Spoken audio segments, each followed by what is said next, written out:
The Habal Habal ride was a great experience. It's my second time around, but it was my first time to ride in front of the Habal Habal. It was worth the experience.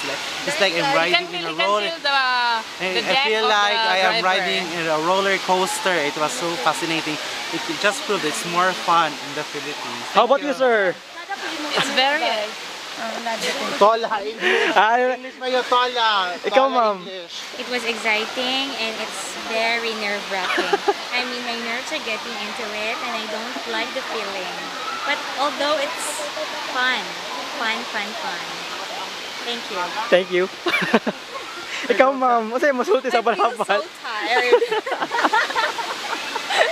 Tiring kayo siya. Oo.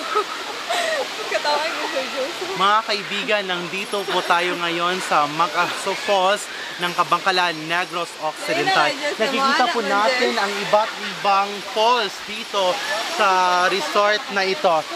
Paki-focus direct ng dyan po, nakikita po natin napakaganda, napakalinis at napakalinaw ng tubig, napakasariwa ng hangin, maraming puno na kapaligid at maraming magagandang mga turista dito. Tanungin natin ang mga reaksyon ng turista sa pagpunta niya dito sa Mag-Aso Falls. Ano masasabi mo na nandito ka ngayon sa first time mo ba dito sa Mag-Aso Falls? It is my first time. So how do you feel? You are here now in Mag-Aso Falls. I feel so great. I mean, this is so amazing and it was a wonderful experience. It is, I mean. It is because you can really see a pure and a natural beauty of nature. Thank you. Thank you very much, contestant number 1, contestant number 2.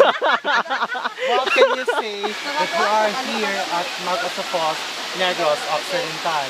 Happy. I'm so happy. And Alcohol, it's Sir a Ron! nice experience and I cannot forget this moment. What can you say about the environment or the nature itself, the waterfall? Well, as you can see, it's a very environment friendly. Relaxing. Yeah, relaxing and cool after all. Okay. Yan po ang mga ilan sa ating mga panayam sa ating mga turista dito sa Kabangkalan, Negros Occidental. Live nagulat.